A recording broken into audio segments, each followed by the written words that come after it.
San Tapecino, con mi canto he de cantar, recorriendo aquellos tiempos de su vida virginal.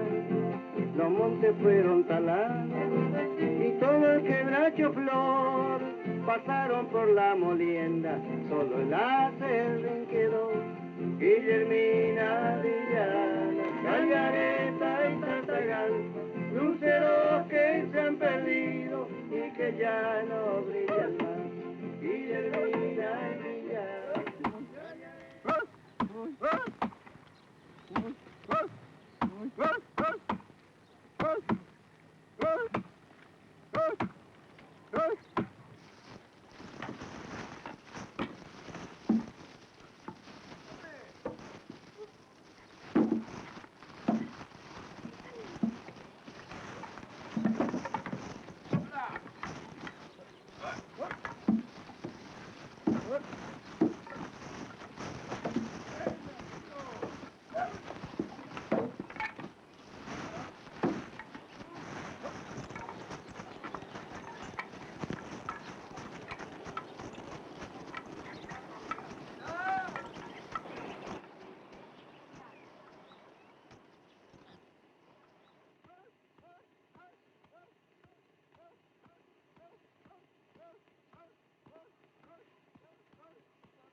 Yo a los 15 años tuve una experiencia fuerte, que yo considero una experiencia mística, que me dio el sentido de la vida. Es decir, la certidumbre absoluta. Yo fui como visitado por una fuerza tranquila, desde la fontanera, que me dio la certeza absoluta de que somos trascendentes, de que hay vida trascendente, que la vida es trascendente. Y eso coincidía con todo un despertar de la Iglesia después de la guerra. Y yo creo que a causa de la guerra y a causa de la Shoah, del Holocausto, de toda esta historia judía que sacudió a la Iglesia Católica, que hizo que se avivaran de que los evangelios son los evangelios de los pobres. Entonces yo le pregunté, ¿qué es lo que un agrónomo joven como yo puede hacer de social? Y ahí uno me dijo, escúchame, existe esto. Hay una congregación de curas obreros franceses que está en el norte de Santa Fe y que están buscando justamente un agrónomo. Entonces me fui.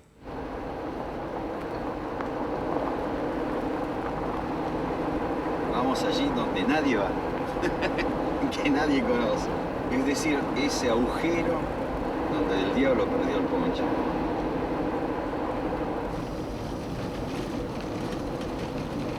Bueno, ¿ves? Ahora comienza a aparecerse Fortinox. Esto es lo que quería ver.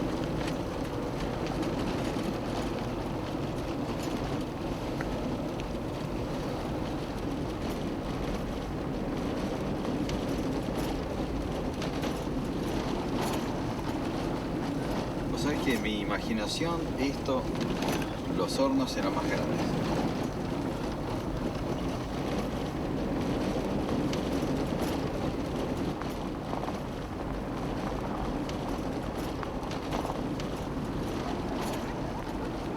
Bienvenidos a Fortino Olmos. Hay un cartel.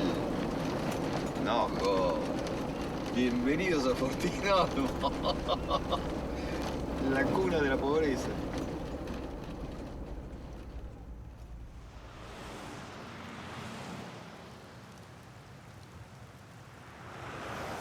Vamos a hacer solamente Olmos, amor. La ruta, ¿por dónde pasaba? La ruta, la 28. Para mí iba de este a oeste. Ya está. Porque Santiago del Estero está al oeste. Hacer a marrón, porque marrón es tierra. Y sí, casi no había. No, aquí sí que está Reconquista. Acá ponerle el 29. Claro, claro, chiquitito. Sí. O sea, lo que interesa es claro, el pueblo, el paraje. Hasta el oeste, exacto. Algo así. Claro, y otrita por acá. Sí, La ruta esta que era donde estaba antes la vía, ¿dónde está? Acá. Y que viene de Santa Lucía. Esa es lo que era el antiguo tren. Y esta es una ruta ¿Y provincial. la seguimos para dónde? Sí, hasta el 89, qué sé yo. Bueno, bien, la cooperativa, ¿dónde está? Estaba en este terreno, acá. Ay, ¿por qué yo te pongo el dedo acá y me lo pones allá? Va. Porque tenemos espacio como para hacer Acá estaba la cooperativa. La cooperativa. Y ahora ya Claro, podrán sí, dibujar su casa, digo yo. Claro, claro. Bueno, entonces casa de Rubeniana, ¿eh? Así es. Che, no, y hacerle la puerta con la cerradura antigua. ¿Por qué no pones Ana? Por lo menos respetás el alfabeto. Claro, y acá Juan y Mirta. Claro.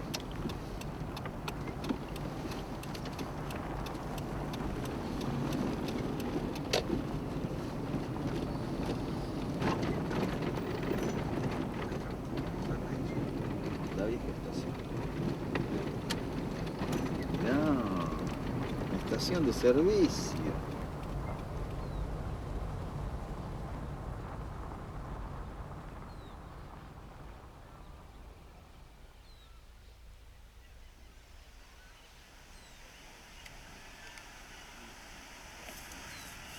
No te digo la emoción.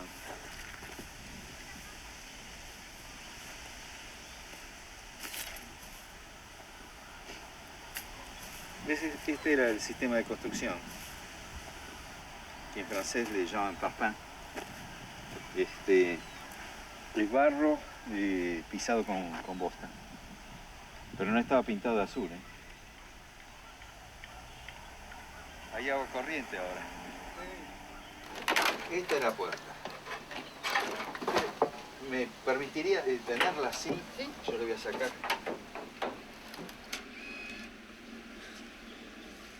Qué bien. Gracias, ¿sí?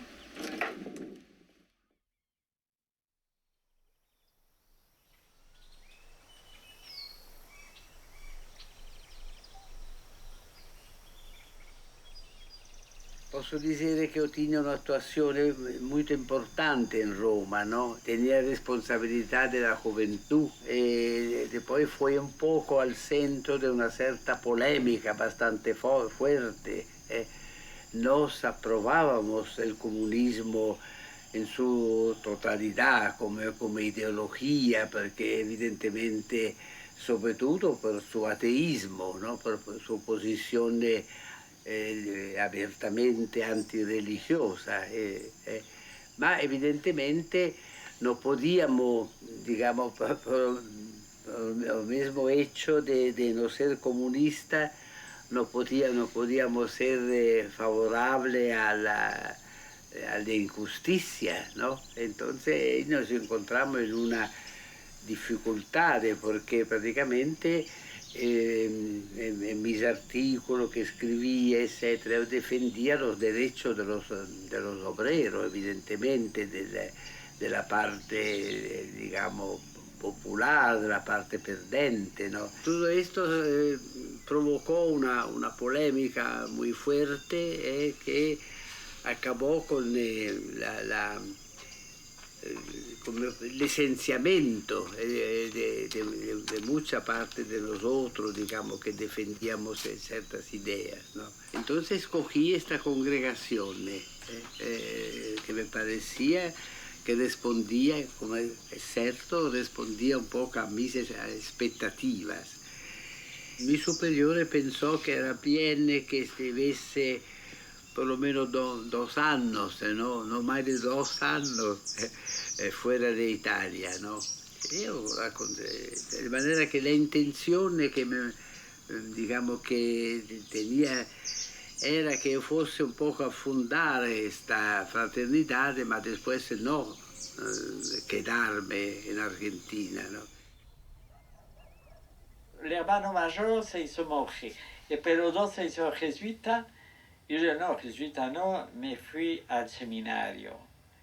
Pero antes había hecho el derecho, abogacía, y después trabajé en una fábrica, cosa que ya me había anotado para el seminario, lo vi medio mal por el tiempo de los sacerdotes obreros. Cuando me ordené, me mandaron primero como profesor en colegio secundario, y de ahí, pero ahí dije, no, acá no voy a pasar mi vida. y me fui a la Fraternidad de Foucault, donde me encontré con Arturo y Marcelo y otros. Estuve varios, no mucho, pero varios años ahí en Argelia y después en Francia, en Camargue, ahí en el sur de Francia. Oh, recuerdo cuando anduvimos en enero 60 en un forá de un panadero de Tartagal que nos llevó a buscar dónde establecernos. Y ahí fue que llegamos a Olmo.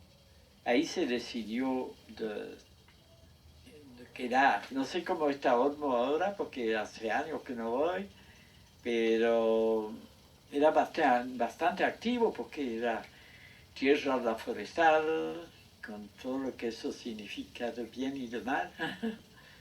La Forestal Argentina Sociedad Anónima se dedicó exclusivamente a la explotación del quebracho colorado. En su territorio de 2.100.000 hectáreas poseía 5 fábricas de tanino, 400 kilómetros de vías férreas, 3 puertos, una flota de transporte fluvial, numerosos pueblos, algunos con más de 10.000 habitantes, con sus casas, instalaciones y servicios sanitarios. Duplicaba con subvenciones el sueldo de los únicos funcionarios oficiales, juez de paz y comisario. Monopolizaba el abastecimiento de la población. Al cabo de 40 años, las ganancias declaradas por la empresa superaban el presupuesto de la provincia de Santa Fe para ese mismo periodo. Entre los años 1948 y 1963, habiendo agotado las reservas de quebracho colorado, la Forestal desmanteló sus fábricas, ferrocarriles y puertos. Desaparecidas las fuentes de trabajo, el 50% de la población debió emigrar. Entre todos los lugares donde viví, lo más conflictivo fue Fortinolmos. Sobre todo las condiciones de los hacheros eran una condición de total, absoluta esclavitud. Porque nuestro ideal, en principio, fue un ideal de reconciliación, de unión de todas las partes, de ser imparciales frente a las personas que encontrábamos en este ambiente. Después nos dimos cuenta que no era posible, porque prácticamente se daba una separación tan absoluta, tan marcada, tan injusta, digamos, que tuvimos que tomar partido, ¿no? Decisamente, en nombre del Evangelio. Cuando pensábamos casarnos, eso fue en el año 60, 61, queríamos vivir un proyecto en relación a nuestra visión cristiana a partir del Evangelio. Entonces buscamos dónde podíamos vivir eso. Y así encontramos Emaús, pero no pudimos encontrar un lugar donde integrarnos en Emaús Argentina. Y seguimos esperando hasta que el azar, que no existe, nos hizo llegar a una conferencia de alguien que se llamaba Arturo Paoli, y mi recuerdo es que muchas preguntas, como le hacen siempre a un conferencista, y estábamos Rubén y yo, y en un momento dado Arturo largó un grito y levantó las manos y dijo: «¡Necesito un médico para Fortinolmos!», porque hablaba de su experiencia en Fortinolmos, de la cooperativa. Era como que nos hablaba a nosotros cuando pidió un médico para Fortinolmos. Entonces a Rubén, ese es mi recuerdo, dijo: «Yo soy médico. Entonces te vienes conmigo mañana a Fortinolmos».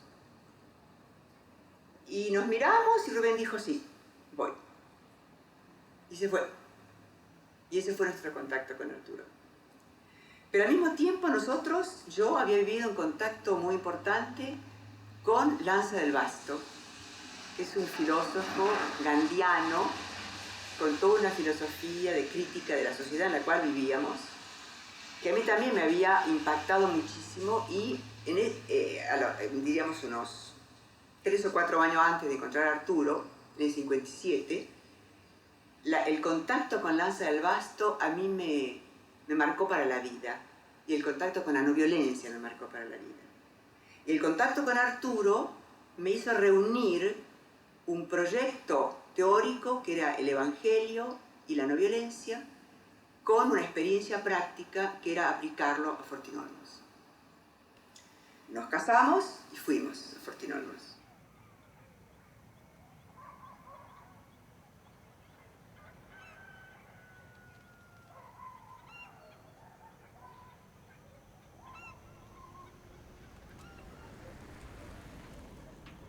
Me llamo María Velasco de Bártolo, nacida en Paso de los Libres, Corrientes,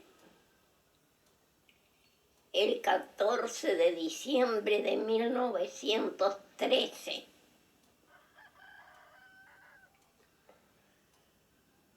Como docente llegué a Fortín Olmos en el año 1942. Modestia a un lado, fui la inspiradora intelectual y activa de todos los adelantos del pueblo. El padre Arturo Paoli, con sus colaboradores, Marcelo Lafarge, que ejercía su acción marxista en Vías y Obras, y Esteban Quirini,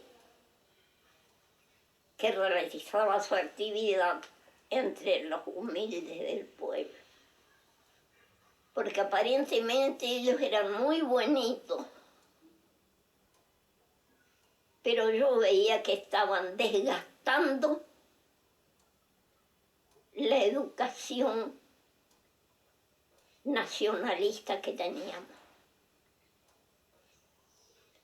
A mí lo que más me impactó fue una conversación que tenía el padre con los jóvenes, diciéndoles que ellos eran libres, que no tenían que estar sujetos al autoritarismo paterno, que Dios nos hizo libres y que ellos hagan su voluntad. Y eso lo oí en mi escuela, porque el padre Paoli, su actividad era esa, las cabezas del pueblo, contra la cabeza de Amadea, la pobre.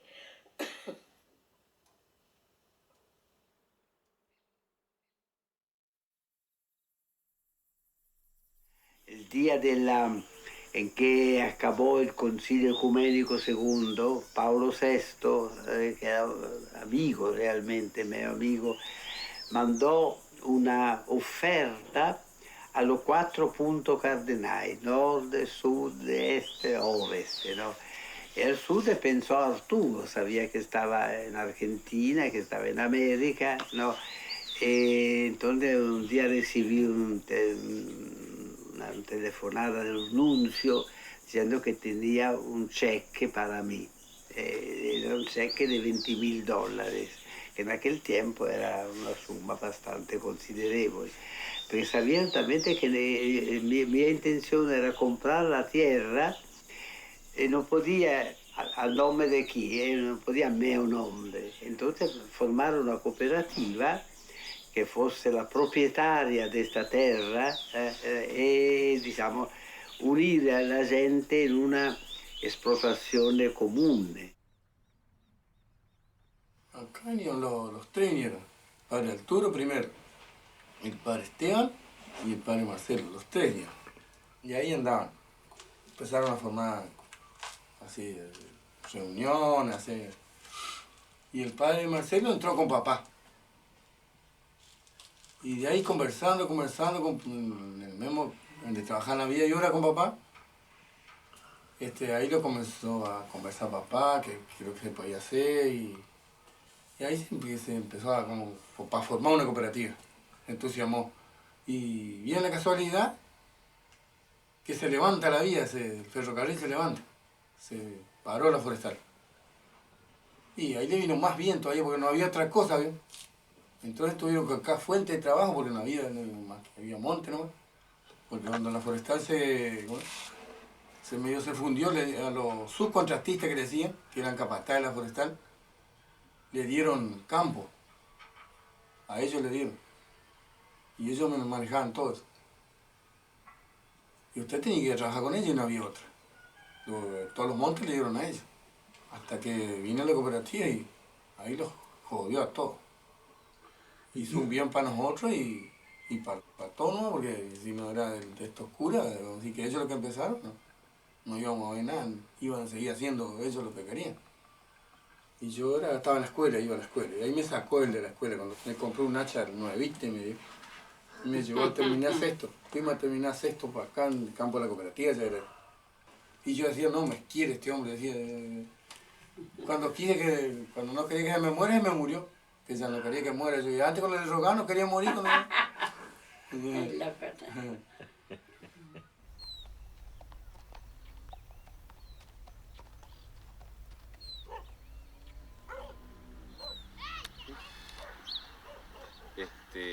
Bueno, este era el puente báscula, y ahora se modernizó. Pero venían las chatas cargadas, que en ese tiempo estaban tiradas por bueyes, ¿eh? No eran caballos, eran bueyes. Y venían acá, los pesaban, después se iban, descargaban y las volvían a pesar vacío. Es ahí donde Jacques Derclé, Santiago, se vino acá como economista planificador. Y viene acá, jovencito, ¿no? Y dice, bueno, soy el economista. ¿Sos el economista? Bueno, ponete ahí. Cuando llega una chata, la pesás, ese es tu trabajo. Y bueno, llego y me atiende Jacques, que ya estaba avivado, ¿no? Santiago. Que ya era Santiago, no era Jacques, era Santiago. Y me dice, bueno, yo soy el agrónomo, vengo acá. Vos sos el agrónomo. Subiste esa chata, anda al campo. Y me mandó allá al 48, en pleno monte, donde no había nada. Y me largaron, me dijeron, bueno, bajate. Y bueno, ahí comprendí que me estaba tomando el pelo. Entonces, volví, entonces me fui a ver a los curas y los curas me dijeron, no, vamos a hacer cosas. Bueno, y trabajé 5 años con ellos. No, es tierra, esto debe ser algarrobo.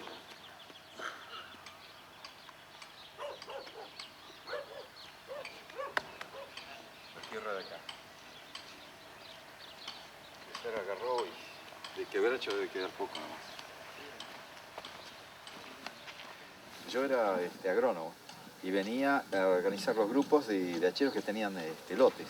Claro, y sí, entonces, sí. Ahí hacíamos algodón. Se hacía el algodón, sí, se hizo sorgo de escoba, algodón. Hasta tabaco se hizo acá. Sí. Hizo de acá, que era mi cuñado, Federico Monzón. ¿Su cuñado es Federico Monzón? Sí, claro, Vico. Vico apareció. Usted está casado entonces con la hermana de Vico. Dígame, usted que se acuerda, estas máquinas para cerrar, ¿son las de aquel tiempo? Son las de Son esas.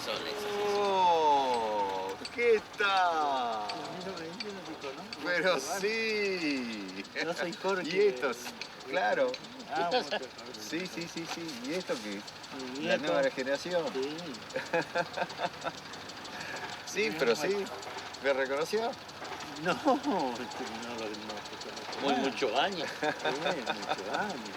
Sí. Bueno, yo de acá hace 38 años. 38 años. Yo vivía acá, atrás, frente de la Avalancha, Doña Valencha. Doña Valencha, sí. Bueno, y acabo de ver ayer mi casita que se conservó y la ocuparon Todo el tiempo, como 40 años. Y recién acaban de demorarlo. Así que encontré las paredes y las puertas. Está la Rita y donde Sí, vivía sí, la sí, Rita. al lado de la Rita. Ah, Al lado de la Rita. sí, sí. Sí, sí. ¿Qué chepán me está comiendo? Bueno, entonces, ha sido un gustazo. Igual. Bueno, hasta luego. ¿Me pueden sacar una foto con el cuñado de Vic? Debe ser abuelo. Y abuelo. ¿Están acá? Y esto sí. Estos dos galpones eran los galpones de la cooperativa, solamente que ahora tenés un cablerío inmenso. Podés ver ahí la belleza de la civilización y del progreso.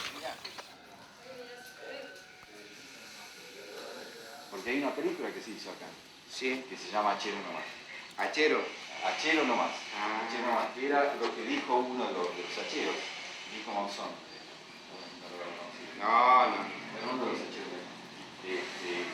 ¿Usted qué dice? Achero Nomás. Hachero nomás. Pase, caballito, no hay problema, pase. Permiso. Sí. Pero mucha gente que viene, que trabajó acá, no puede creer cómo está ahora esto. Y era ramos generales. Sí, Decía sí. que una parte estaba lleno de frazadas, de colchas, de manteles. Y si hay atrás, todavía hay papeles, eso todavía era de la cooperativa de antes, quizás hay papeles que nosotros guardamos.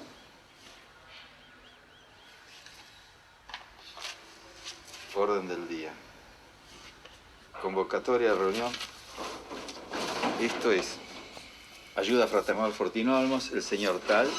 El señor Tal es un hachero. Tengo el agrado de convocar la reunión de... Nos pasábamos la vida haciendo las reuniones. Que tendrá lugar él a las... Para tratar, y no dice dónde porque era acá, esas reuniones. Y orden del día. A esto me lo guardo. Esa cooperativa, señor. Mi esposo como secretario general del Partido Peronista había hecho un relevamiento de la situación para pedir la titularización de los ocupantes de los distintos establecimientos, establecimientos, digamos, con toda humildad, ¿no? Y nosotros, como buenos cristianos, ante la iniciativa del padre Paoli, mi esposo puso en sus manos esa documentación que él poseía. Y eso le sirvió de respaldo al padre Paoli para solicitar un crédito para la formación de la cooperativa. Así se hizo. Ellos explotaban el manejo central de la administración.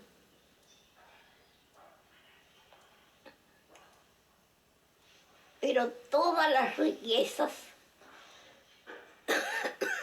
estaban en el aire. Tan es así. Bueno, ellos tenían su gerente importado, decíamos nosotros, porque no era argentino. Y con ellos arreglaban todas las cosas. Tan es así que un contador criollo que vino y que empezó a destapar las cosas fue víctima de atentados, que tuvo que huir del pueblo. La directora de la escuela era una líder peronista.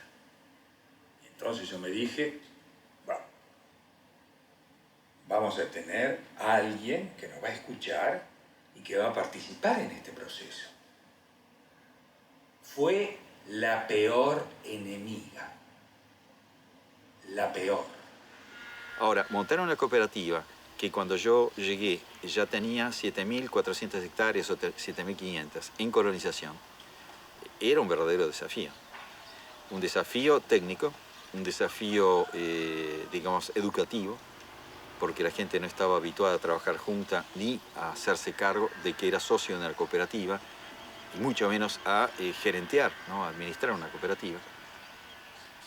Y era un desafío también social, porque acá, como en cualquier otra parte normal, había intereses estructurados, había clases, había quien comandaba, quien tenía el hábito de comandar y quien no. Yo me acuerdo que en ese tiempo todavía había obrejeros y que cuando algún hachero se cabreaba, aparecía colgado en el monte, ¿no? Y todo el mundo lo sabía, era un escarmiento.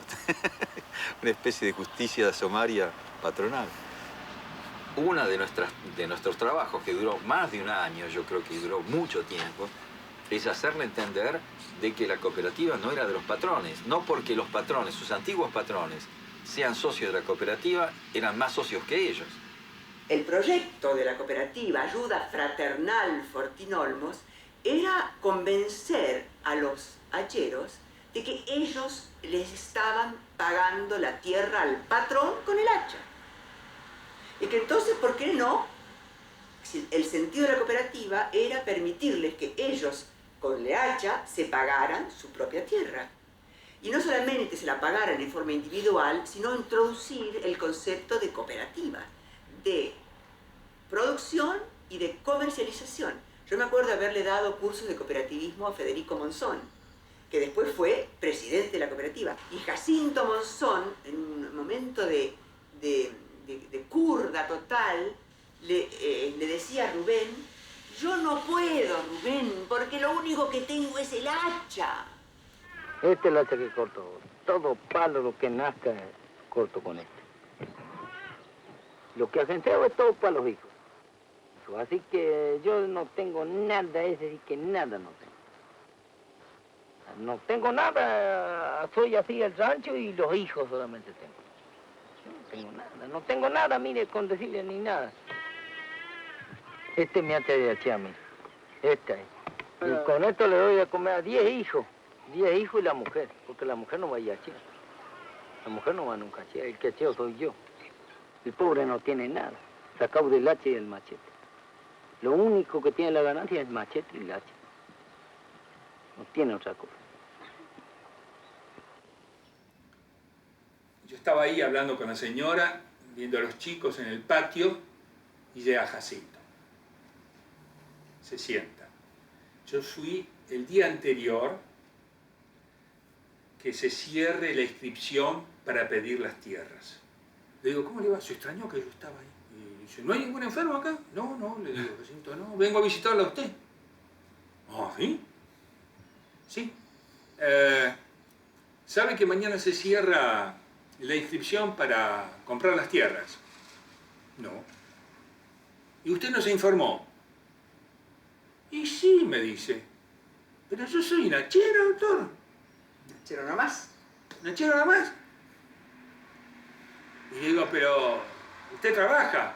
Si no trabajo, ¿cómo quiere que le dé la comida a esta gente? Ah, digo, ¿y usted no se anima a comprar un terreno? No, no, me dice, yo soy hachero. Dice, mire, y tenía el hacha que colgaba del recado del caballo. Mire, y fue a sacarla y me muestra. Con esto yo no puedo pagarle. Digo, Jacinto, si usted se inscribe para comprar la tierra y no la paga, ¿qué pasa? Y lo único que van a llevarme son los hijos. Y no se lo van a llevar, le digo. No. Y digo, ¿y qué va a perder? Se quedó pensando. Y al final se inscribió. Y la tierra la pagó en 2 años y medio, con el fruto de su trabajo. Y otra actividad que yo hacía era síndico de la cooperativa de Fortín Olmos. Bueno, eso involucraba toda una lucha para el mantenimiento de la cooperativa, reuniones semanales, todo tipo de disputas, porque en el seno del Consejo de Administración había patrones y hacheros. Entonces, evidentemente, la cuestión se hacía muy difícil. El hachero quedaba muy frenado por esa situación, hablaba poco porque en cualquier momento podría tener necesidad de los patrones, y entonces que yo trataba de reemplazar ese vacío. Y muchas veces hablaba fuerte en el sentido que yo les decía de que ellos actuaban una actitud opresora, que no lo podían hacer conmigo, porque yo era médico. Poco a poco, a medida que la cooperativa fue evolucionando, que tuvimos más tierras y más montes, más hornos, yo no recuerdo mucho la cifra, pero estoy seguro que eran más de 50 hornos. Si se hacen los cálculos, la capacidad, y funcionaban todo de día y noche. Así que había una producción industrial de carbón de leña. Y después el aserradero también producía tablones, postes, había una actividad económica bastante importante. Entonces, los problemas con la actividad económica y con la lucha de clases se multiplicaban. Por lo tanto, había que ponerse de acuerdo, obtener consensos, y al final nos reuníamos, después de la jornada de trabajo, nos reuníamos todos los días de la semana. Y el domingo era todo el día de reunión.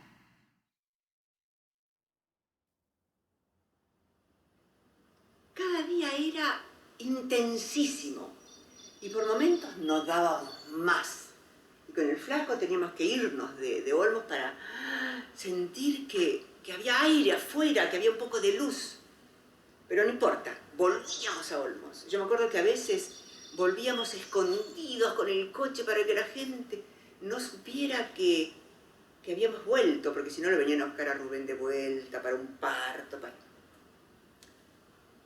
¿Cuántas veces nuestras noches fueron interrumpidas en el medio de un momento de éxtasis porque había un parto, o porque había un herido, o porque había una gripe? Y yo recuerdo tener una heladera. Para mí fue una traición. Tener queso fresco en la heladera era una traición, porque todos los alrededor de nosotros no tenían heladera. Tener mosquitero, yo impuse de no tener tejido mosquitero en casa, porque si a los hacheros se los comían los mosquitos, a mí me tenían que comer los mosquitos. Y yo impuse a Rubén durante un año tener que caminar todo el pueblo para ir a ver sus enfermos, porque no podíamos tener un auto.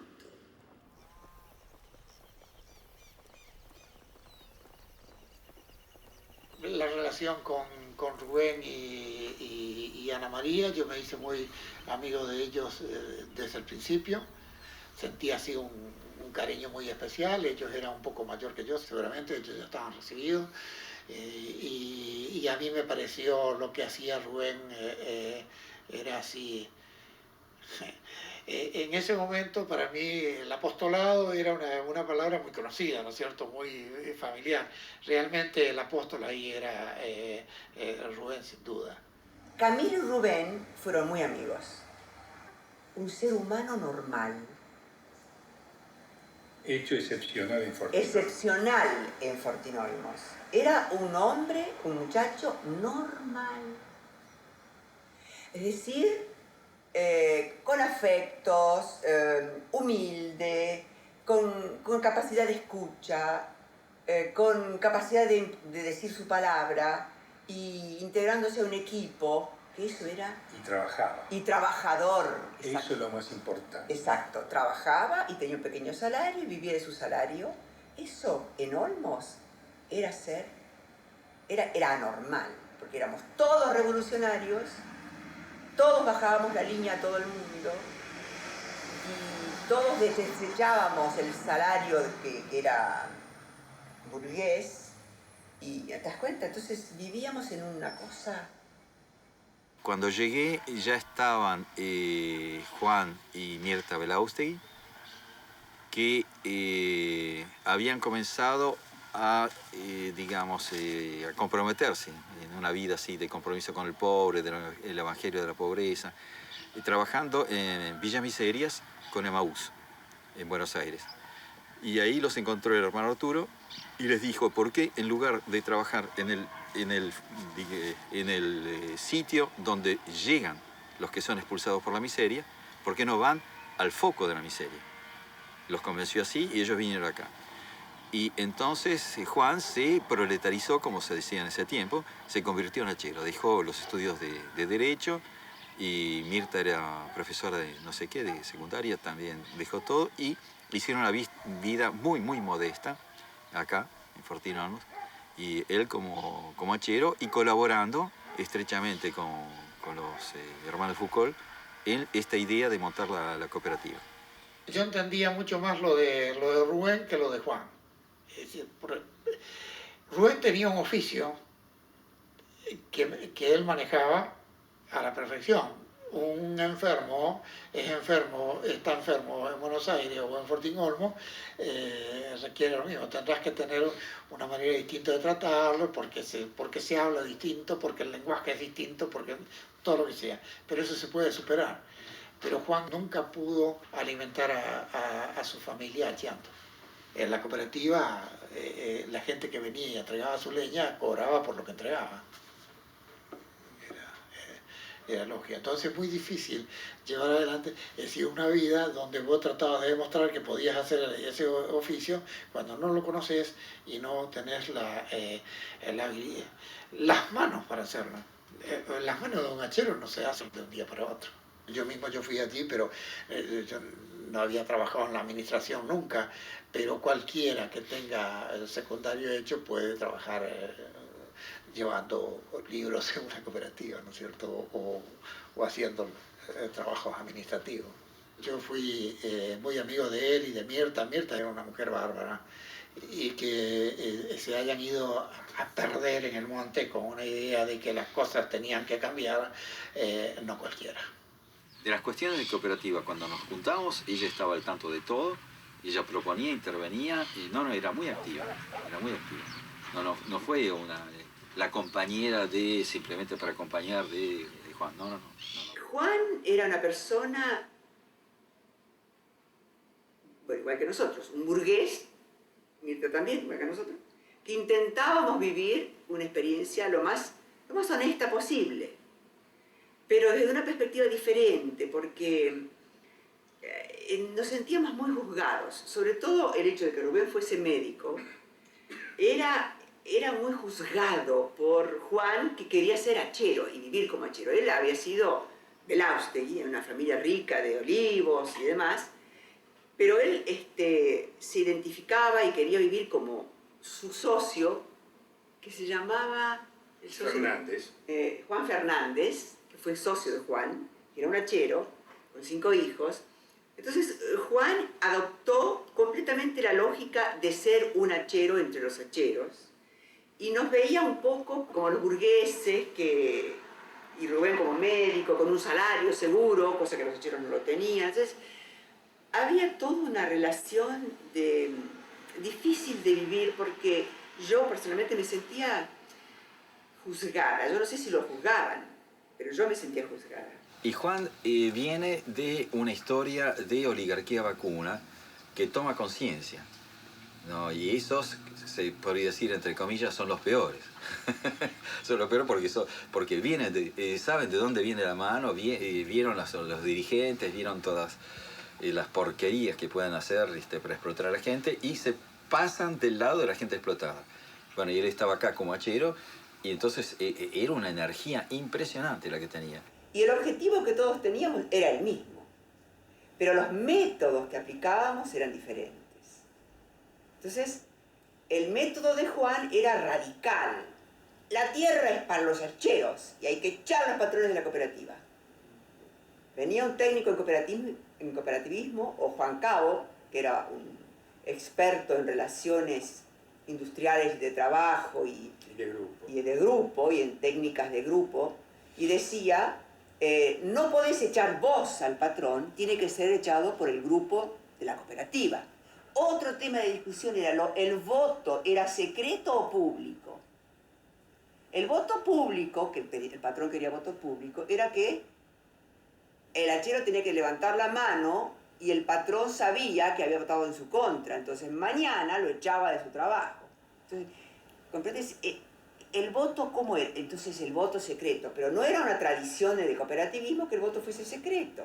¿Comprende? Todo era en relación a la cooperativa. Y ahí una de las fuentes de discusión muy frecuentes era que yo sacaba fotos y daba charlas donde me dejaban dar charlas, en Buenos Aires, en el Chaco, en Santa Fe, por todos lados.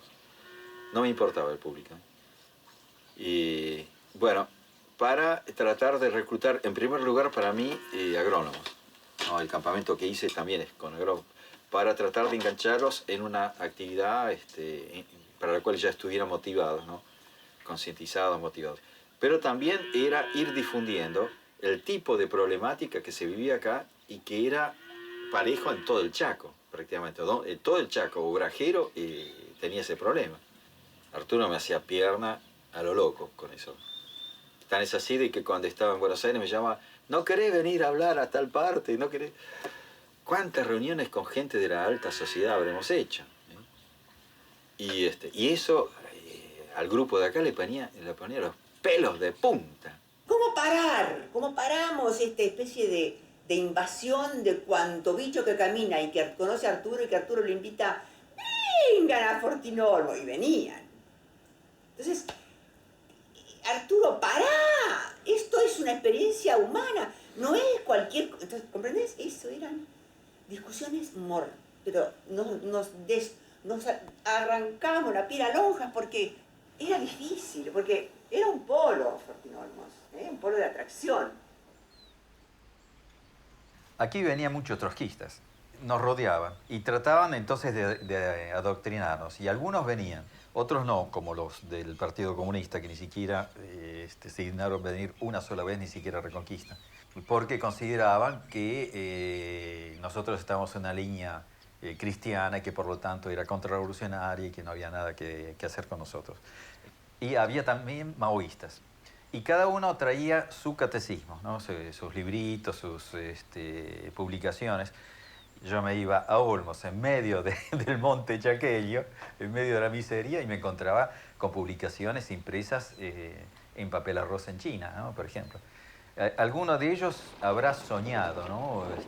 Con embalarnos para crear alguna célula para hacer la gran revolución mundial. Pero en general terminaba muy mal porque nos despreciaban. Cuando veían lo que pensábamos y cuál era nuestro objetivo, nos trataban entonces de cristianuchos que no sirven para nada. Eso nos invitaba y prácticamente nos combinaba a leer. Y empezamos a leer mucho. Y entonces en el 89, ¿no? Que era pleno monte, donde se fueron a instalar Juan y Mirta, era una especie de paraíso literario para nosotros, porque íbamos a la noche de vez en cuando, la gente del grupo, y hacíamos un asado a la noche, y Juan se ponía en una hamaca que había tendido entre un árbol y el otro, y los otros por allí, y leíamos obras. Por ejemplo, me acuerdo, yo tengo un diapositivo muy lindo de Juan comentando, con el libro a la mano, Los Justos de Camus. Y el texto de Los Justos de Camus venía muy bien, porque trataba una situación de un grupo que quiere hacer el bien a los otros de una manera violenta. Entonces, el problema de la violencia, porque nosotros sentíamos la violencia que venía, y es que teníamos que responder con la violencia o no. Imagínate que si había una militante no violenta allí, inteligente y activa, que no se dejaba pisar los pies, que era Ana María, había tema para discutir. Yo salía y todos los revolucionarios entraban a casa. Y a mí no me causaba mucha gracia. Por varias opiniones, no solamente políticas, económicas y sociales. Por algo la directora lo llamaba Rubén San José. Y a mí la Virgen María. No, eso es porque no teníamos chicos. Por eso. Y el Espíritu Santo no actuó sobre vos. Bueno, a ver, es verdad. Sí. Rubén trabajaba, tenía su salario y tenía que cumplir, y tenía la gente, a veces llegó a tener 80 pacientes en un día. Entonces yo tenía tiempo de hacer la revolución. A las 10 de la noche yo me dormía.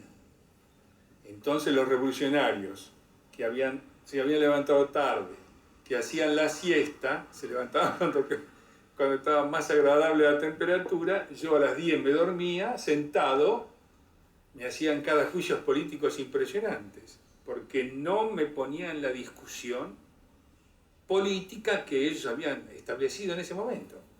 Y nosotros lo que queríamos era tratar de demostrarnos a nosotros mismos y demostrar a la gente que se podía reconstruir una sociedad con una especie de democracia de base, ¿no? Democracia desde abajo, que económicamente eso se traducía a través de un sistema cooperativo y de relaciones de solidaridad entre la gente.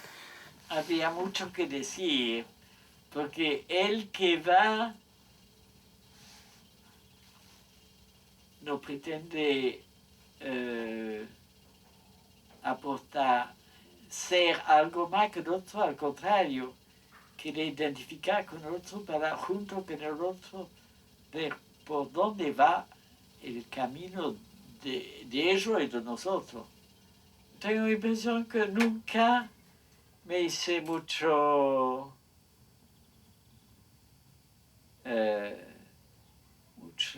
ilusión de una tarea exitosa al servicio de la gente.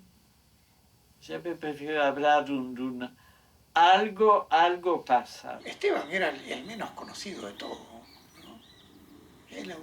Él laburaba el trabajo ese de la línea telefónica. A mí me parece una cosa increíble. Yo lo creo porque lo vi, porque si no, me parece una cosa increíble.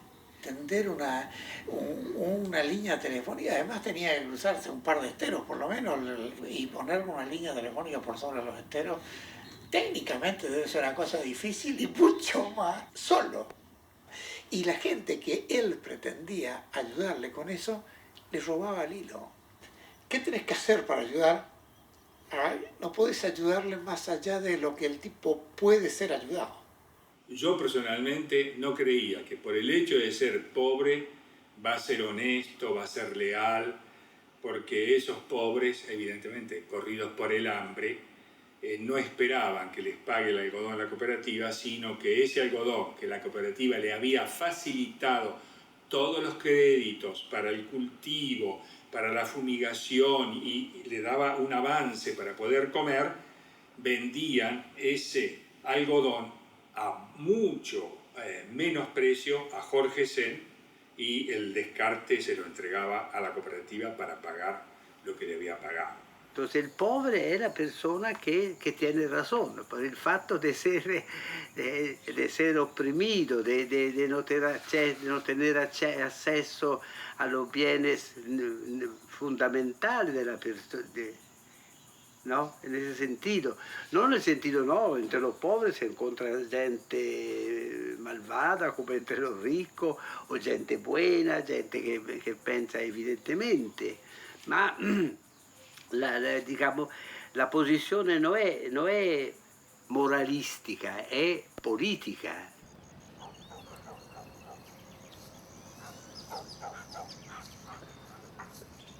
Mira vos lo que sé. Karina se caería de culo. Ya vienen fotografiando ya, por favor. Estamos todos dormidos. ¿Cómo le va?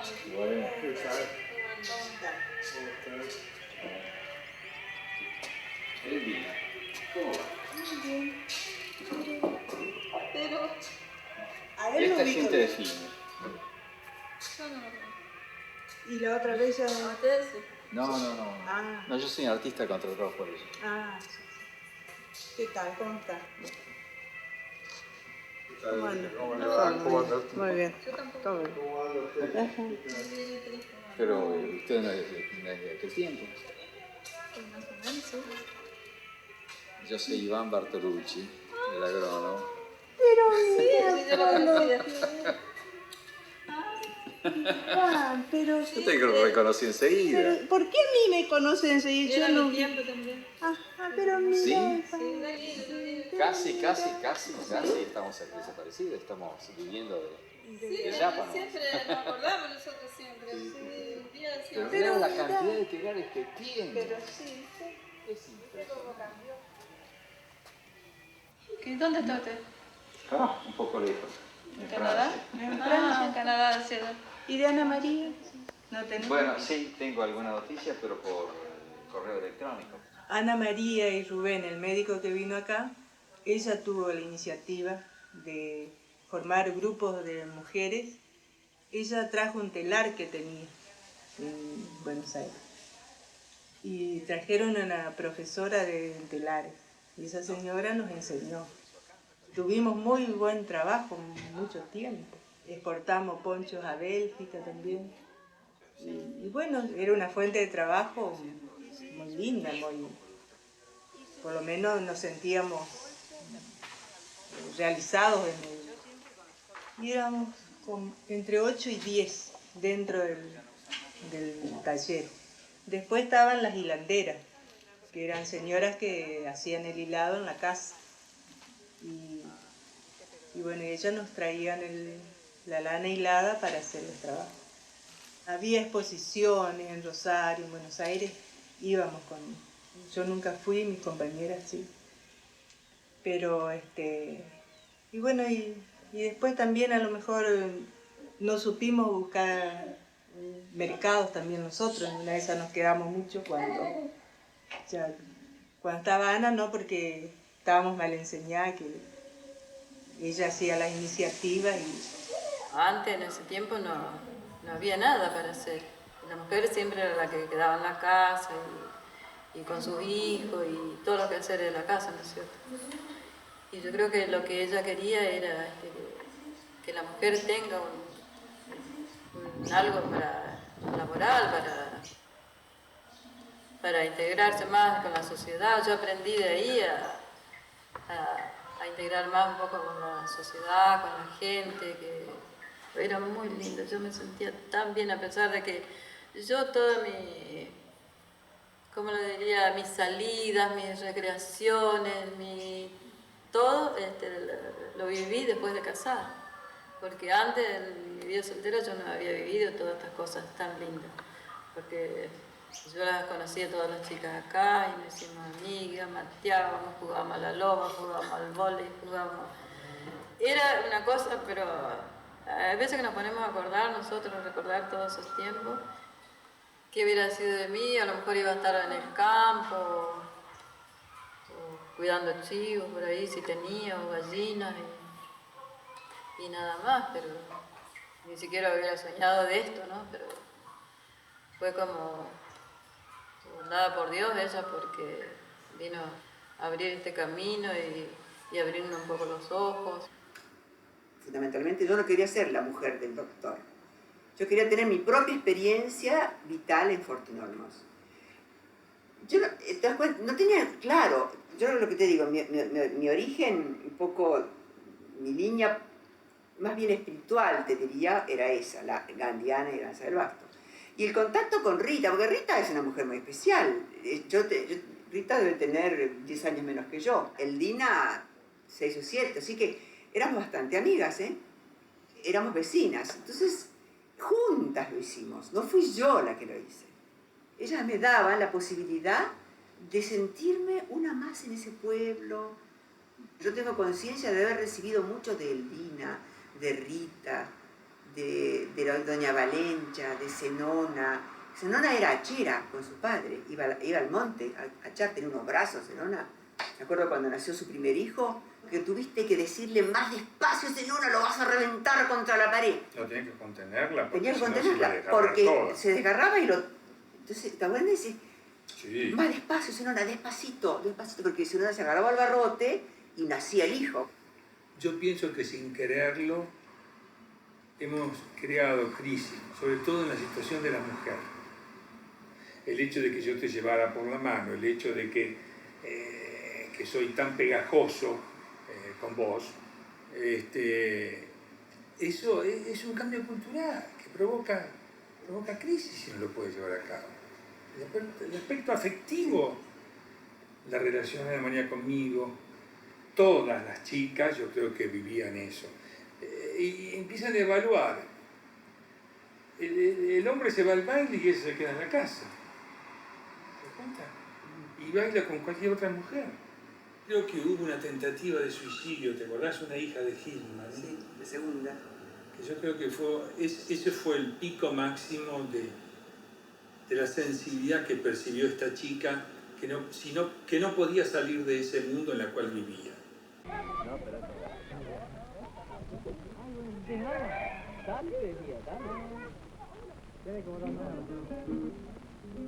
Así que vamos a poner otra.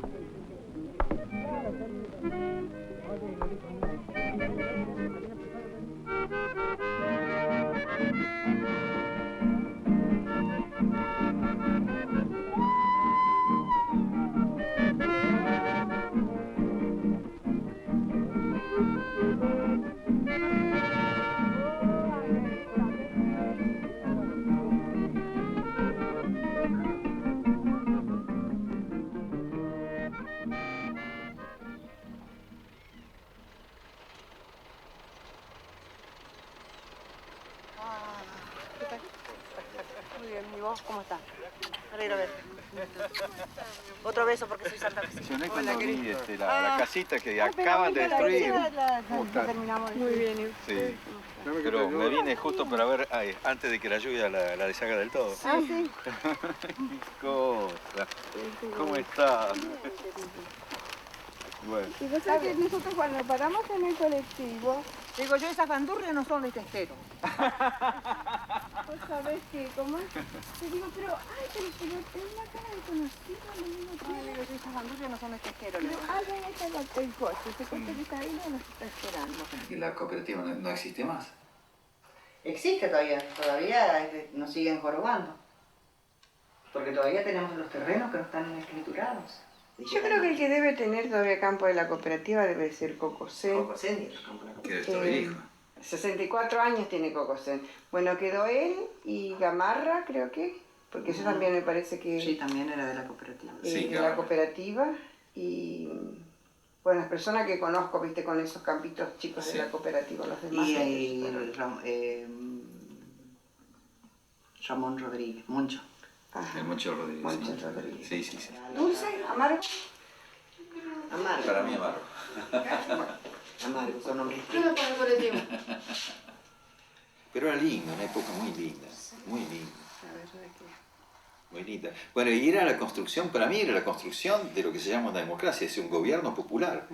Porque ahí discutíamos lo que, qué sé yo, me acuerdo que había un equipo de fútbol, había un grupo de teatro, había un centro que había hecho Ana María con Karina, mi mujer, en donde se daban clases de geografía, de historia, y después todos los problemas de la cooperativa. Me acuerdo que una vez hicimos un asado, bueno, estaban Vico, estaban Cayumba, estaba Pirú, estaba Escobar, todo el mundo, pero también estaban los de otro grupo, y en ese grupo había un hachero que era muy belicoso, ¿no? Un tipo fuerte, y no puedo acordarme del nombre, que fue uno de los líderes de la cooperativa después. Y entre asado y vino, el tipo dijo, puta que los parió, lo que nos pasa es que tenemos miedo de los patrones. Y todos dijeron, es eso lo que tenemos miedo. Y ahí, yo no sé si fue Juan o Rubén, lo veo más a Juan en eso, saltó. Justamente, si tienen miedo, tienen que unirse. Y ahí se hizo la lista verde.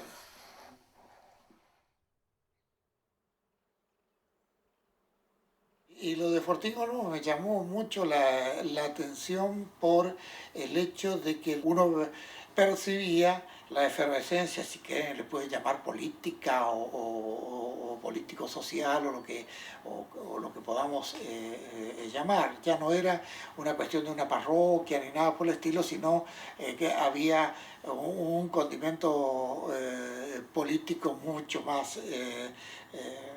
esto es totalmente distinto, y esa cooperativa como de hacheros es una cosa, era insólita.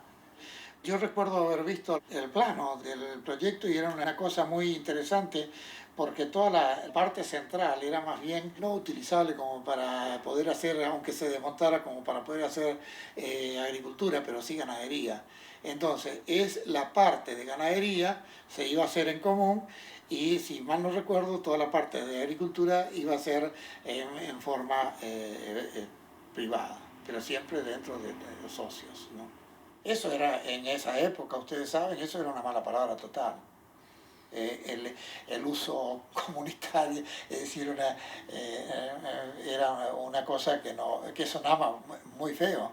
Eso era ser comunista, era el uso comunitario de un lote que no era de nadie, sino que era de todos. A medida que íbamos sintiendo resistencias acá, nos íbamos avivando, ¿no? Es el término, avivando, que había clases, que los videntes y oyentes no nos traten de estúpidos. Era así. Vinimos acá con el Evangelio en la mano a tratar de que los hermanos sean unidos porque es la ley primera y qué sé yo. Y resulta que nos encontramos que los hermanos más vale se tiraban a cuchillo limpio. Y descubrimos que desde el momento en que la clase oprimida trataba de hacer algo, la reacción de la clase acomodada entre comillas, porque eran todos pobres, patrones pobres y hacheros pobres, pero la reacción era violenta, violentísima. Los patrones nunca perdonaron la posibilidad de que los hacheros les quiten un cacho de tierra. Esas fueron las dos listas. Y cuando Federico fue nombrado presidente de la cooperativa, un tipo casi analfabeto, para Jorge Sen, que era el contratista taita del pueblo, era imperdonable. El jefe de la cooperativa, naturalmente, históricamente, marxistamente, como diría Arturo, tendría que haber sido Jorge Sen. Y fue Federico Monzón. O sea, invertir la historia de esa manera, porque en el fondo fue eso, era imperdonable. Eso era como un elemento político que entraba y se filtraba en todo el tejido social, y que ahí yo descubrí que en una gran ciudad no se ve. Formaba parte de la comisión directiva de un club que habíamos formado, un club de fútbol, y hasta en eso se implicaba. Es decir, los patrones crearon otro, y les daban buena comida, los trasladaba, es decir, los traían de lugares alejados para buscar los mejores y para que nos ganaran. Otra cosa, los jugadores, que eran hacheros, me recriminaban. Doctor, usted es muy inocente. Y digo, ¿por qué? Porque no se cubre las espaldas. A veces cuando va a discutir con el referee o con alguien, dice, no sabe que corre un riesgo. Toda la contradicción de la sociedad se vivía en cada partido de fútbol. Entonces, que Rubén recibiese una puñalada por la espalda cuando había mucha gente junta, hubiese sido lo más normal, ¿no es cierto? Me retaban por la falta de prevención de mi seguridad personal.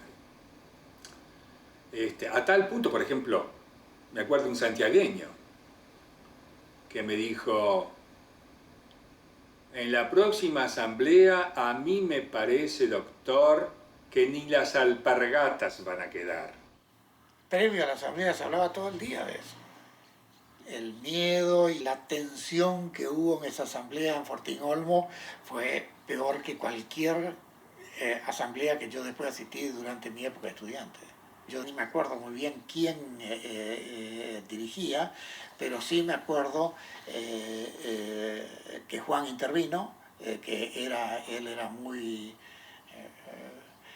duro cuando hablaba, muy violento en la manera de expresarse, y me acuerdo, pero que en el fondo me parecía a mí era una situación por el hecho de que se estaba perdiendo algo que había, que todavía estaba en pañales y se estaba destruyendo. Me acuerdo que en la víspera, no fuimos a dormir como de costumbre, una asamblea donde se distribuía el lote 112, que era capital, sí, la distribución. Y se cambiaba la junta directiva.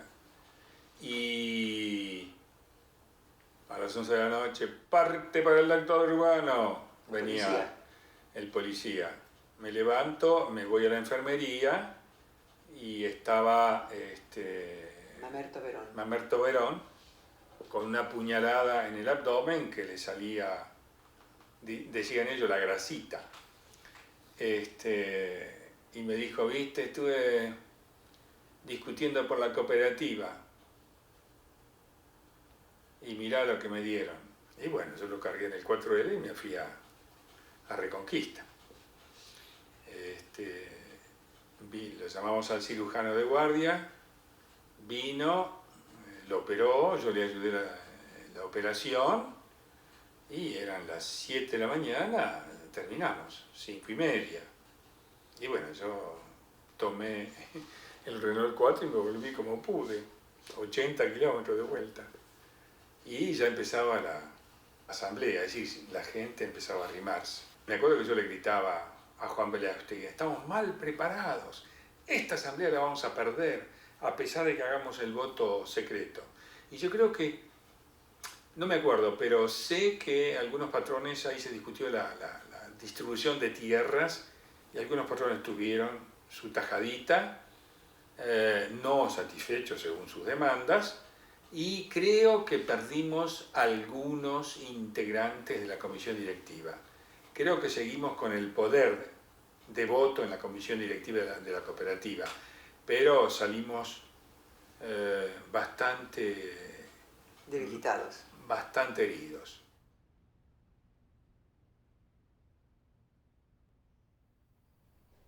Olmo era un lugar bien vigilado y eso éramos muy inocentes porque al final la idea que promovimos donde estuvimos fue siempre una idea que ahora es lo que en general la gente se da cuenta que para ahí va la historia, pero en aquel entonces era medio,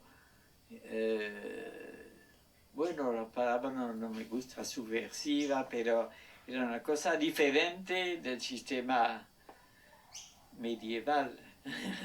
El acoso que venía del exterior era tal que ya estamos a nivel de los malos entendidos, en el sentido que, por ejemplo, yo organicé un campamento de trabajo que duró un mes acá, y después, un mes después, unos días después, nos encontramos en La Razón, la Quinta de La Razón, guerrilleros en Santa Fe, y el artículo era sobre nuestro campamento, que era un campamento de estudiantes para tratar de fortalecer las actividades de la cooperativa. Se dio también sentirse un ambiente hostil, terriblemente hostil.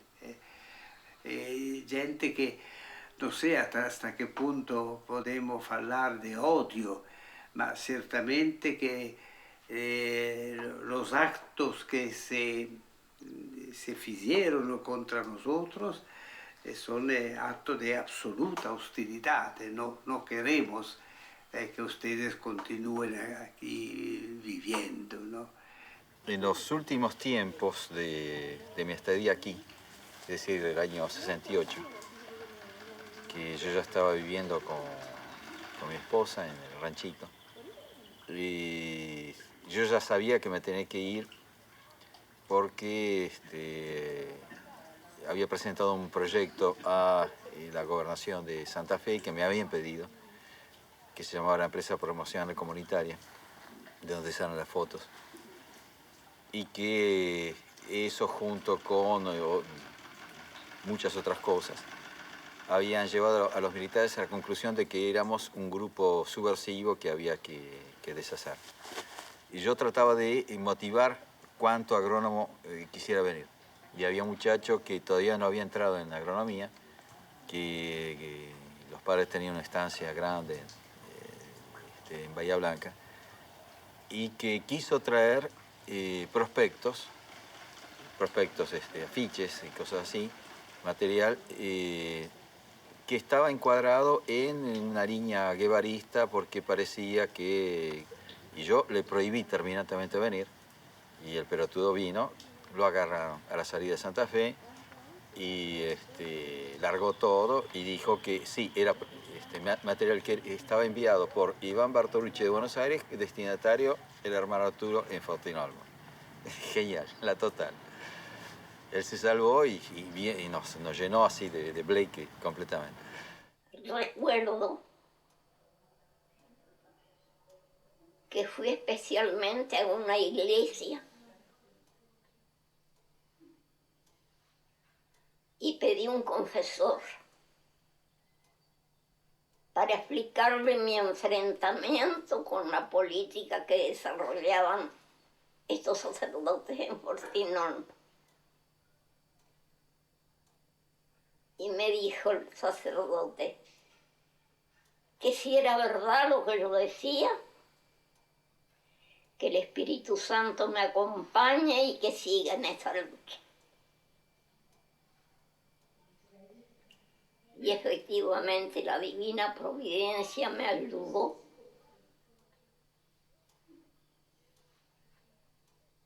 Y en un vehículo venían unos jóvenes trayendo todo propaganda política marxista. Quisieron huir del control policial y se estrellaron. Y allí se descubrió todo. Me acuerdo que hasta el jefe de policía de Santa Fe se fue a mi casa para querer entrevistarme. Y yo estaba muy indignada porque antes del desastre yo veía que no me creían. Y entonces le dije al jefe de policía que estaba de más querer hablar conmigo, que yo había viajado a Santa Fe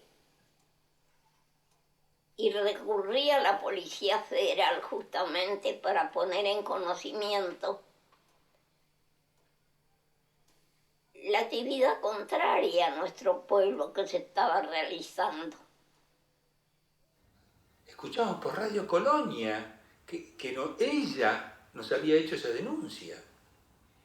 Y cuando yo leo, me parece que en la misma época, en un editorial de La Nueva Provincia, porque me quedé unos días en Bahía Blanca, antes de volver a Fortín Olmos, toda la historia de Arturo conectado con la izquierda fundamentalista.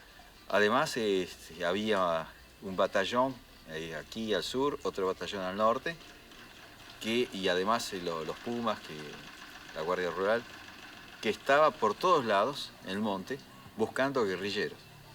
Después los helicópteros, bueno, era un clima bastante, digamos, bastante duro, ya militarizado, en que los militares estaban apoyando directamente a la lista amarilla de acá, que eran los patrones.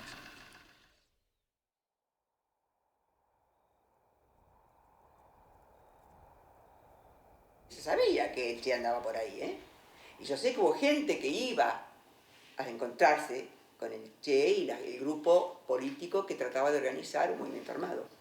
Nosotros ahí dijimos, no tenemos nada que ver con esto, por nuestros principios no violentos. Nosotros no nos metimos en esa organización, disentimos con la lucha armada y nos concentramos en la organización sindical, seguimos con los métodos legales de lucha política.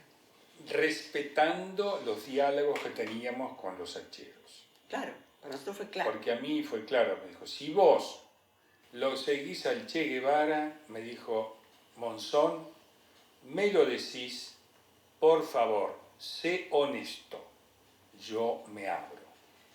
Había trabajado mucho con los hacheros, suficiente como para darme cuenta, y con peones en región pampeana, suficiente como para darme cuenta que había una cuestión de base fundamental, que era la alienación de los explotados, que no les permiten una toma de conciencia suficientemente rápida como para que su rebelión sea eficaz.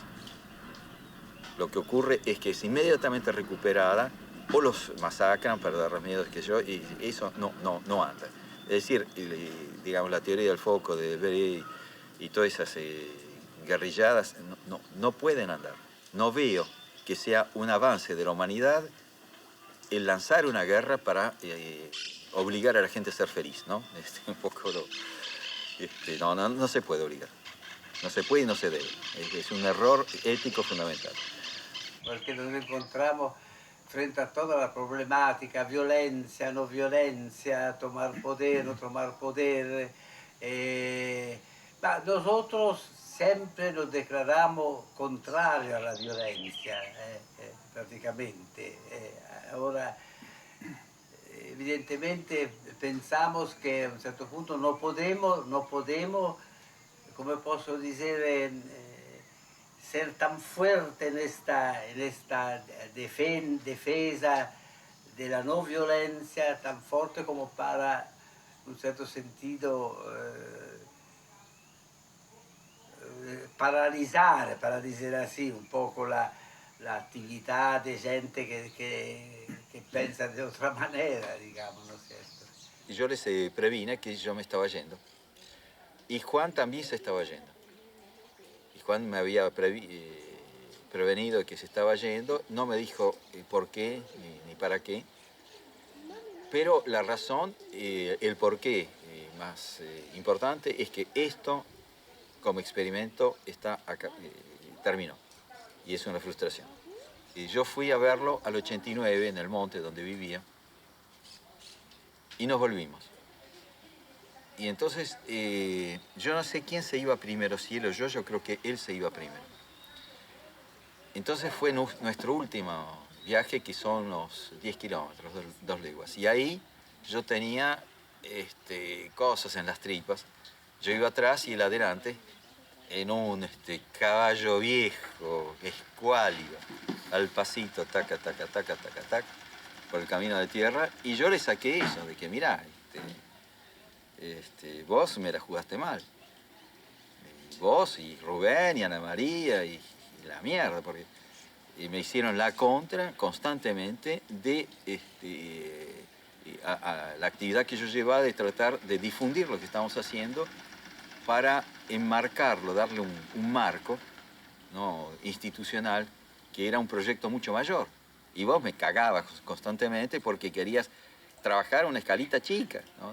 Vamos a hacer beneficencia en un pueblito. Y yo no sabía que él ya había criticado, se había criticado eso, y había dicho, no, concluyo que esto no va más, lo que hay que hacer es tomar el poder para trabajar a una escala mucho mayor. Bueno, ahora se sabe, él se fue a entrenarse a Cuba, con Perdía y otros, y que después volvieron como militares del movimiento montonero.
Juan tomó su decisión, nosotros adivinamos todo ese proceso, nunca lo habló con nosotros, pero nunca hizo presión sobre nosotros. En eso nos respetó, yo me sentí respetado. Evidentemente la situación de su decisión, pero no sé, yo soy un tano que la familia es muy importante. Entonces dejar a una mujer con 4 hijos en el aire, para mí no era concebible. Juan se fue, pero con la responsabilidad de la organización que Juan al que lo habían mandado a Cuba, le llegaba dinero a Mirta para sostenerla. Eso no sabía yo. Claro. Yo no estaba al corriente. Le llegaba dinero a Mirta para ayudarla. Un tiempo le llegó. Después Mirta, creo que no sé, Mirta, hasta que se me borra en la memoria, pero después que Mirta estuvo un tiempo viviendo en Olmos, no aguantó. Y se fue a Buenos Aires. Yo me fui a estudiar economía para tratar de entender, porque como agrónomo me daba cuenta que finalmente, al final de la cadena, los que tomaban las decisiones eran los que manejaban las decisiones financieras. Y para eso había que conocer economía y finanzas. Y por eso me fui a estudiar economía. Pero siempre tratando de ver las cosas en dimensiones cada vez más amplias. Y eso forzosamente, quieras que no, alguna vez te lleva a la dimensión política, y ahí terminé. Hasta que Rubén, 5 años después de Olmos, dijo: me vuelvo loco si no me voy. Y yo me dije: me vuelvo loca si me voy. Entonces me acuerdo que fuimos a Santa Fe y a Rubén le ofrecieron un curso de sanitarista en Buenos Aires. Y yo no quería irme de Olmos, era una traición. Y Rubén me dijo: bueno, si querés, nos quedamos, pero yo me vuelvo loco. Necesito ir a tomar un poco de aire. Bueno, para que no se vuelva loco, y porque lo amábamos profundamente, nos fuimos. Y uno de los días más difíciles de mi vida fue cuando nos fuimos de Olmos. Y yo sentí que había traicionado a mis amigos. Eso fue mi sentimiento. Pero Rubén hizo su curso de salud pública en el 69 en Buenos Aires. Yo fui con él.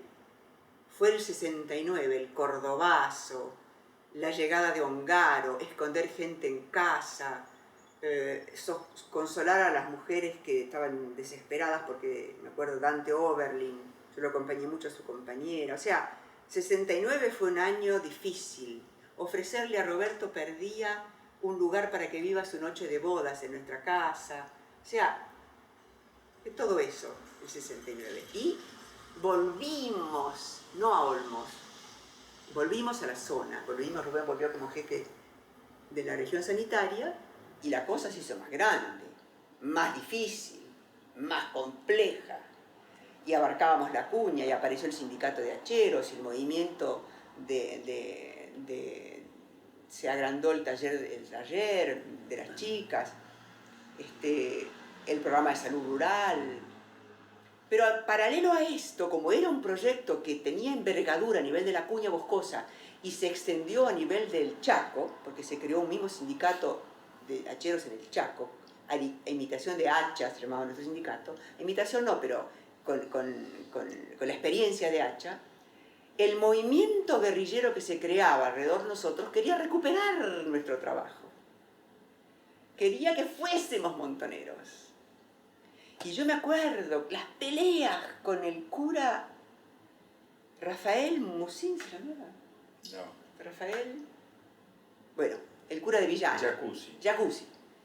Que hacíamos una reunión del sindicato de hacheros en Villana y aparecían dirigentes montoneros. Que nadie los habían invitado. Que los hacheros no los habían invitado, pero que los habían invitado el cura Jacuzzi. Entonces, ¿te das cuenta? La recuperación y la falta de respeto por la gente que trabajaba en la cuña y que peleaba por el salario. O sea, que era una traición al hachero y discusiones a muerte. No, entonces yo era una tarada que no veía por donde pasaba la línea de la historia. Para nosotros. Bueno, yo estaba excluido. Claro, exactamente. O sea, que Rubén con el proyecto de salud rural, además, con lo que te decían a vos. Pero Rubén, y si llevamos leche en polvo, llevamos unos bufosos también, lo escondemos adentro de las latas, de las cajas de leche en polvo, y distribuimos las armas en la cuña. Jamás, dijo Rubén, jamás. Pero decir que la presión de los amigos, como vos decís, y el sentirte marcada como traidora, era fuerte. Era difícil, pero estaba claro, era la gente de la base que nos interesaba. Y la gente, nuestros amigos eran la gente de Olmos, la gente de La Cuña, los hacheros, las mujeres. Eso era nuestro proyecto. ¡Qué catástrofe! ¡Cuántos muertos inútiles! ¡Qué cosa qué guerra sucia fue Montoneros también!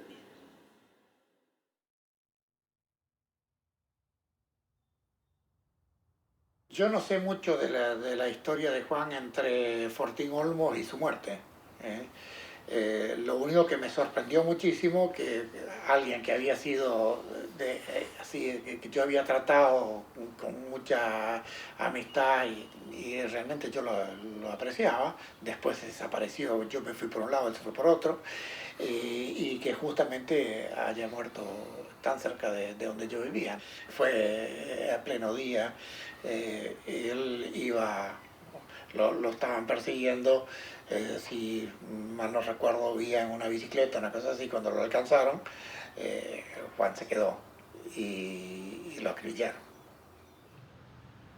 Y yo me siento también responsable de que mucha gente ha sido torturada, la gente que nos recibía en Reconquista, que nos daban de comer, que pasaban las noches ahí, que no tenían nada que ver, ni en política, ni solamente lo hacían como solidarios del trabajo que hacían Olmos, han sido torturados y la pregunta era esa, de que usábamos las cajas de leche para transportar armas. Y es así que nos mandaron a avisar personalmente, porque los teléfonos estaban todos intervenidos, con escuchas, me mandaron personalmente de que me vaya lo antes posible del país. Pero algo más habrá encontrado la policía, porque Rubén de Urbano huyó del país. Decretaron la detención del padre Pavón, pero no lo encontraban, es claro, las iglesias lo guardaban. Io pensavo giustamente di quedarme, inclusive per solidarietà con mis hermanos, ma mi hicieron effettivamente, me dieron como una obediencia, un orden de salir, ¿no? Fue un poco la Nunciatura que me dio esta orden de salir, ¿no? Entonces, como yo tenía que ir a Venezuela, anticipé por esta circunstancia, perché come stava mi nome scritto en lo muro e tutto questo, no? Io l'ho vista, aveva scritto come era il secondo, tercero, che diceva questa persona tiene che essere esecutata in qualche lugar se encuentren, sì. Che era Tríplice A, creo, sì. Yo, en el 75 se me movía el piso y yo vi que donde iba a visitar gente, la policía iba y entonces quería saber qué había dicho, qué papel había dejado y que, un poco toda la cosita. Entonces la gente, yo sentí que para mí era difícil de ir a conversar con la gente si no le comprometo. Y hice unos cajones y después lo pasé al vecino para que me lo guarde y que lo deje en la parroquia. Y vino uno de la parroquia, un cura, y dijo, haga una zanja, y quemaron todo mi libro. Y me dolió quemar libros, quemar ideas, que fue un contagio bastante general, ¿no? Nosotros recibimos un llamado de Mirta, yo estaba en Argentina, Rubén no estaba, me dijo, quiero verte. Y bueno, vení. Y llegó. Y Mirta era grande, era una mujer fuerte, hermosa.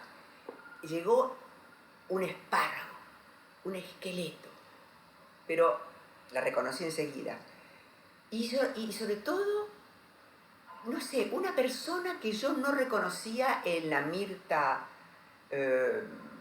combativa, jueza, dura, afectiva, pero que yo recordaba. Una Mirta frágil, una Mirta llorando, una Mirta sin saber qué hacer. Me dijo, en ese momento.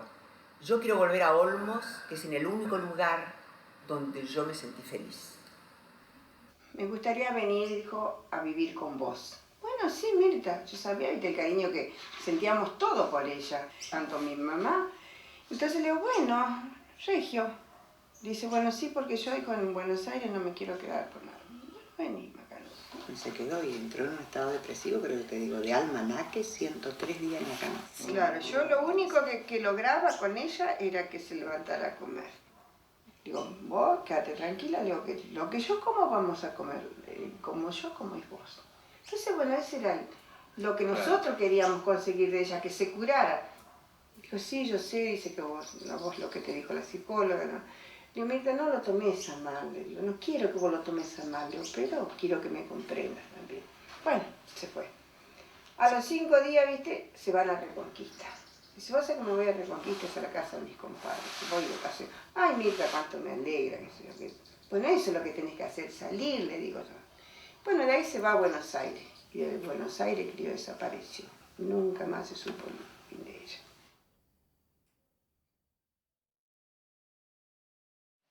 Adelante. Permiso. ¿Qué tal?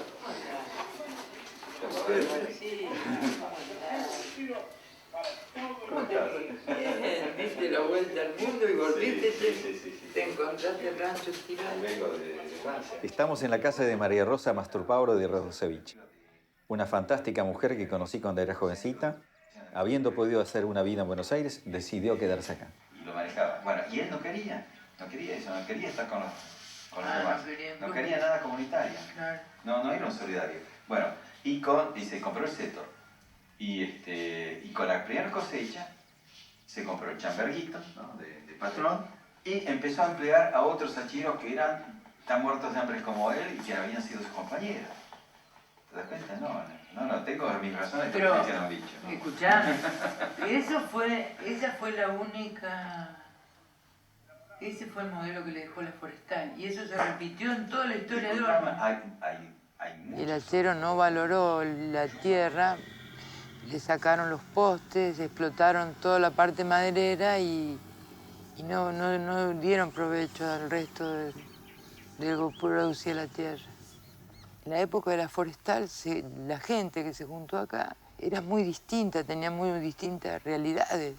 A Olmos venían gente del Chaco, gente de Paraguay, gente de Córdoba, de Corrientes, gente que venía disparando por la policía, o sea, me parece que no se preparó la gente, los tiempos de las familias que habían dejado de ser hacheros de la Forestal, no supieron organizarse como para vivir en esos lotes. Olmos es muy duro, se vive muy aislado en el monte. Yo lo analizo así, ¿no? ¿Por qué nos cuesta tanto, a pesar de todo lo que se trabajó en Olmos, lograr algo en cooperación o en solidaridad con todos? Pero el hecho de, ¿cómo quiero decirlo, explicarle? De que cada persona tenga un pedazo de tierra, aunque sea para construir su casa, cuando que de otra manera no lo hubiéramos tenido porque iba a venir un terrateniente y se llevaba todo el lote. Entonces yo creo que es una cosa que no se va a terminar de agradecer nunca. A los golpes no importa, porque todavía te digo que hay terrenos sin escriturar. Pienso que no estuvimos preparados para vivir la ausencia, cuando como que quedamos huérfanos cuando se nos fueron los sacerdotes, los curas. Entonces no supimos, y yo creo que ni hasta ahora no sabemos qué rumbo tomar. No tuvimos gentes capacitadas como para que nos siga afrontando esas cosas. Vino un gerente, bueno, lo primero que hizo fue vaciar las arcas de la cooperativa, claro, porque era más inteligente que el presidente. Yo no te digo, quiero saber que quién quedó de tanta gente que pasó. Ustedes que vuelven a los 40 años con esto.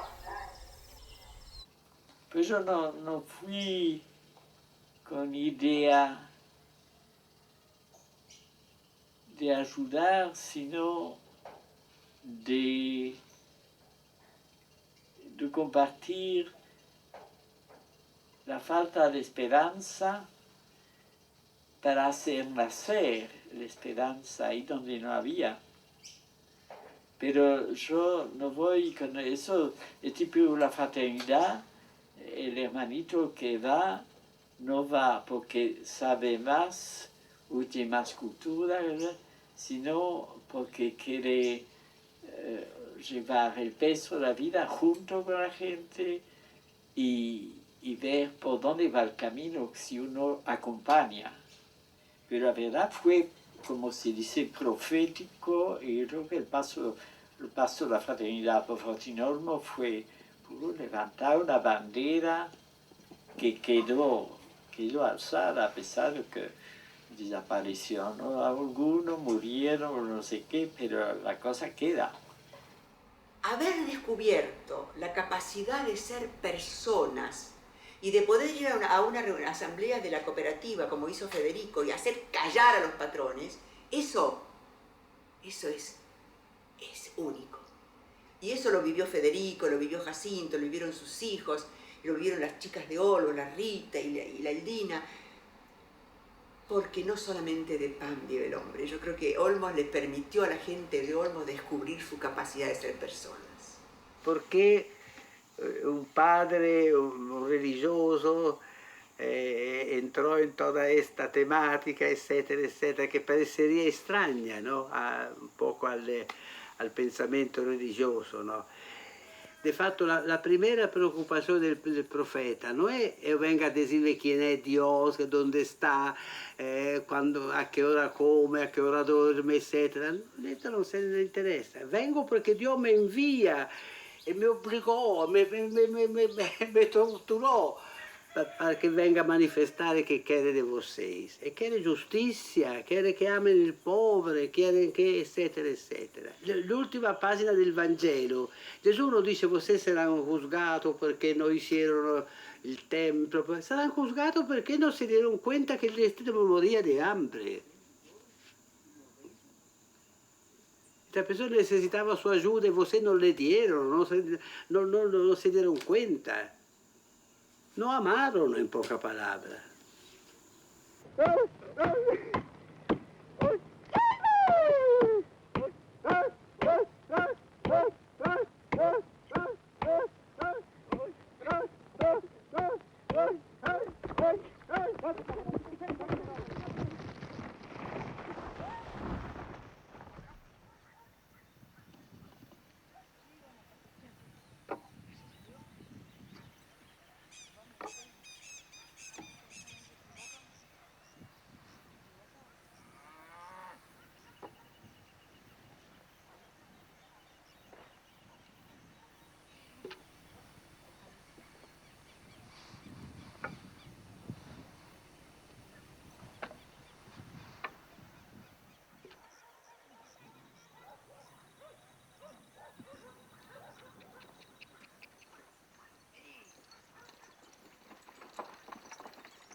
Santafesino, con mi canto he de cantar, recorriendo aquellos tiempos de su vida virginal. Los montes fueron talados y todo el quebracho flor, pasaron por la molienda, solo el acerrín